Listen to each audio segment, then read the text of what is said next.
Welcome to গৌরিস kitchen. বন্ধুরা, আজকে আমি একটা নতুন রেসিপি নিয়ে এসেছি, পুঁই ডাঁটা চচ্চড়ি। আমি প্রথমে পুঁই ডাঁটাগুলো নিয়েছি, তারপরে আমি পুঁই ডাঁটা পাতাগুলো এভাবে কেটে রেখেছি, ভালো করে ধুয়ে রেখেছি। প্রথমে কয়েক টুকরো আলু আমি ভালো করে ভেজে নিচ্ছি, তারপর আমি পুঁই ডাঁটা ও পাতাগুলো দিয়ে দিলাম, দিয়ে একটু সাঁতলিয়ে নেব।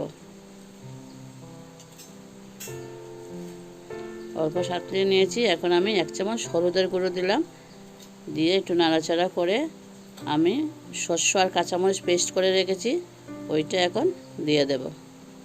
শস্য আর কাঁচামরিচ পেস্ট করা দিয়ে দিলাম, দিয়ে আমি অল্প সিদ্ধ করে নিয়েছি। আমার তরকারিটা রেডি হয়ে গেছে, একদম সিম্পল রেসিপি। যদি আমার রেসিপিটা ভালো লাগে, ভিডিওটাকে লাইক করবেন, চ্যানেলটাকে সাবস্ক্রাইব করবেন, আমার সঙ্গে থাকবেন। ধন্যবাদ।